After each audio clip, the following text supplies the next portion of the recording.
দর্শক, আমরা রয়েছি কিছুক্ষণ আগে যে গুলিবিদ্ধ অবস্থায় ছিলেন শরীফ ওসমান হাদি, এবং শরীফ ওসমান হাদি যে স্থানটি ছিলেন মূলত মতিঝিলের যে কালভার্ট রোড রয়েছে, এই কালভার্ট রোডের এই স্থানটিতে মূলত শরীফ ওসমান হাদিকে গুলি করা হয়েছে, এবং গুলি করা হয়েছে ঠিক যে স্থানটিতে আমরা একটু দেখানোর চেষ্টা করি।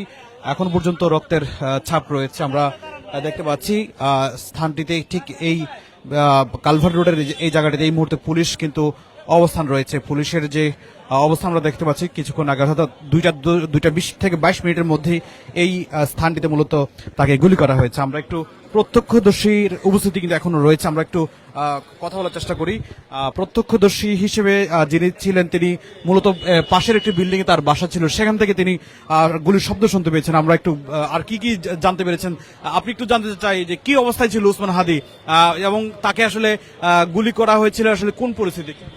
আসলে আমি যেটা দেখলাম, গুলি শব্দ শুনে নিচে এসে দেখলাম যে ও রিক্সায় ছিল এবং সাদা একটা ড্রেস পরা ছিল, লিফটের বিতরণের উদ্দেশ্যে বেরিয়েছিল।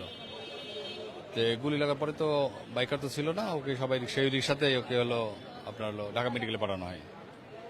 তাৎক্ষণিক কিছুর পরপরই ফোর্স আসে, সিসি ক্যামেরা ফুটেজ দেখে এই অবস্থায়।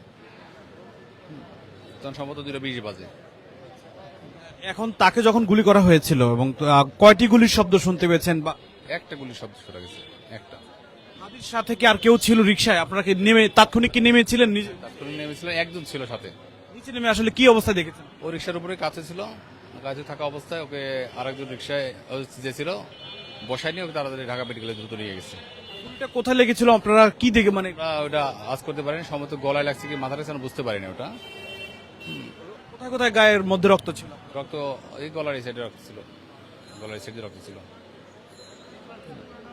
এই যে নির্বাচনের আগে এই পরিস্থিতি, আপনার কাছে কি মনে হয় পরিস্থিতি আসলে কোন দিকে যাচ্ছে? আমরা এটা বলতে পারতেছি না, তবে নির্বাচনের সুষ্ঠু পরিবেশ আছে। এটা অনাকাঙ্ক্ষিত একটা ঘটনা, এটা আমাদের কারোর কাম্য না। আপনারা তো অনেকেই ছিলেন, আপনারা মানে এই যে এই ঘটনার মধ্যে দিয়ে কি আতঙ্ক তৈরি হয়েছে কিনা কি মনে হয়? না, আসলে তেমন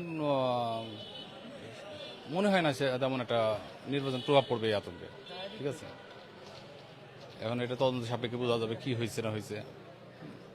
আমরা কথা বলছিলাম একজন প্রত্যক্ষদর্শীর সঙ্গে, যারা এই মুহূর্তে যুক্ত হয়েছেন যুগান্তর লাইভে, সবাইকে স্বাগত জানাচ্ছি। আমি ফখরুল ইসলাম। কথা বলছিলাম যে কিছুক্ষণ আগে কালভার্ট রোডে শরীফ ওসমান হাদি, যিনি আসলে এই স্থানটিতে মূলত হচ্ছে তারা এখানে এই স্থানটিতে মূলত তিনি গুলিবিদ্ধ হয়েছিলেন, এবং গুলির পর তার শরীর থেকে যে রক্ত ঝরেছিল সেই রক্তের ছাপ কিন্তু আমরা এখনো লক্ষ্য করছি। দেখতে পাচ্ছেন যে আসলে রক্তের ছাপ কিন্তু পুরো সড়ক জুড়ে কিন্তু এখনো পড়ে আছে, এবং সবচেয়ে বেশি যে স্থানটিতে রক্ত পড়েছিল এবং সেই স্থানটির রক্ত এখনো কিন্তু আমাদের ক্যামেরায় আমরা দেখতে পাচ্ছি। পাশাপাশি এই স্থানটিতে পাবলিক কিন্তু এখনো, সাধারণ মানুষ কিন্তু এখন উপচে পড়া ভিড়, তারা খুব আগ্রহের সহিত দেখছে যে আসলে কি হয়েছিল এখানে। যারা তখন এখানে এসেছিলেন তারা কিন্তু অনেকেই আমরা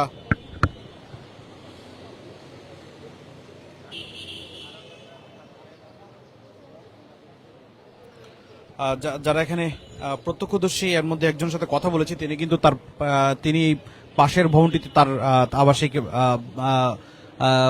বাসায়, এবং সেখান থেকে তিনি একটি গুলি শব্দ শুনে তাৎক্ষণিক তিনি এই স্থানটিতে এসেছিলেন, এবং এই মুহূর্তে পুলিশ এই স্থানটিতে নিরাপত্তা বেষ্টনী দেওয়ার চেষ্টা করছেন যেন সাধারণ মানুষ এই স্থানটি হাঁটাহাঁটি না করেন, এবং অনেক সাধারণ মানুষ কিন্তু এসেছেন। আপনারা তো এখানে ঘটনা শুনে এসেছেন, তাই তো? কি না না ঘটনা শুনে তো আপনারা এসেছেন, কি শুনেছেন? তখন আমরা শুনেছিলাম যে একটা বাইকে করে 2জন লোক ছিল, তো একজন গুলি করছিল আর সাথে সাথে চলে গেছে। তো আসলে হঠাৎ হওয়ার কারণে মানুষও ছিল না, যেহেতু শুক্রবার ছিল, সবাই তাদের বাসায় ছিল। একদম হতবাক করা একটা বিষয়, তো কম সময়ের মাঝে জিনিসটা হয়েছে। আপনারা কি শুনেছেন এখানে? আমি এইমাত্র আসলাম, আমি কিছু জানি না। আপনি তো শুনেছেন, কি শুনে এসেছেন এখানে? আমি শুনেছি যে এখানে একজন গুলিবিদ্ধ হয়েছে। একজন যে গুলিবিদ্ধ হয়েছে তিনি আছে রিক্সা আসতেছেন, এখন পিছন থেকে এসে 2জন বাইকে আসছিলেন, বাইকে এসে পিছন থেকে গুলি করে চলে গেছেন। পরবর্তীতে এটা শুনে আমরা এখানে আসছি। আশেপাশে কে আছেন? দোকানদার? আপনি কি এখানকার না? আপনি কি এখানকার? কি শুনেছেন আপনি? এমনি শব্দ হয়েছে নামাজের পরে আমরা খাইতে গেছি, পরে আমার সহকর্মী সিকিউরিটি গার্ড এখানে ডিউটি করতেছে, আমি ভিতরে নামাজ পড়ে এখানেই নামাজ পড়ছি, নামাজ পড়ে আমরা ভাত খাইতে গেছি, শব্দ হয় শুনলাম, তাড়াতাড়ি করে আসে দেখি কিছু দেখা যায় নাই, আমরা শুনছি মোটরসাইকেল চলে গেছে দুর্বৃত্ত লোক। আশেপাশে সিসি ক্যামেরা আছে বিল্ডিং গুলো? আছে, এখানে মসজিদের সামনে একটা আছে, আর এই জিয়া টাওয়ারের সামনে এখানে একটা আছে, জিয়া টাওয়ার এখানে সিসি ক্যামেরা। সিসি ক্যামেরা গুলো দেখা যাবে তারা আসলে অবশ্যই আপনারা ইয়া করলে দেখা যাবে। এই গাড়িটাকে নিয়ে গেছে তো হসপিটালে। আমরা পল্টন টাওয়ারের সামনে দাঁড়ানো, তখন দেখলাম আর কি দুজন লোক চিৎকার করতেছে, রিস্কা করে নিয়ে যাইতেছে। একজন ক্ষত ব্যক্তি তার দুই হাত দিয়ে মাথা চেপে ধরছে, রক্ত দেখতেছি অনেক পড়তেছে। পরে আমরা খেয়াল করলাম, পরবর্তীতে লোকজন এসে তার হয়তো দলের লোক।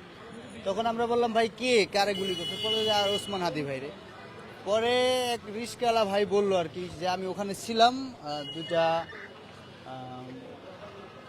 রিস্কায় অবস্থায় দুটা হুন্ডায় গুলি করছে আর কি। এই রিস্কাওয়ালা বললো আর কি। আমরা ওরা জিজ্ঞেস করলাম আপনি দেখছেন? ওই বললো আর কি, এতটুকুই জানি আর কি। দর্শক, মূলত মতিঝিলের যে কালভার্ট রোড রয়েছে সেই কালভার্ট রোডের এই সড়কটিতে মূলত তিনি রিক্সা করে যাচ্ছিলেন এবং বলা হয়েছে যে তার পাশে একজন সঙ্গী ছিলেন এবং তার পিছনে থেকে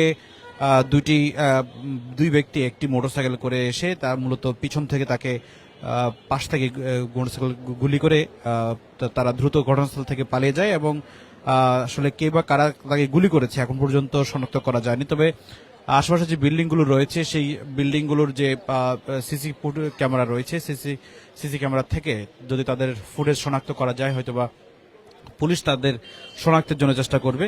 এই মুহূর্তে শরীফ ওসমান হাদি ঢাকা মেডিকেলে রয়েছেন, সেখানে তিনি চিকিৎসাধীন রয়েছেন। সেই চিকিৎসাধীন অবস্থায় কি অবস্থা রয়েছে সেখান থেকে আমাদের সহকর্মী কিছুক্ষণ পরে আবার যুক্ত হবে। আমরা এই মুহূর্তে এই ঘটনাস্থল থেকে বিদায় নিচ্ছি। যে যেখানে থাকুন যুগান্তরের সঙ্গে থাকুন।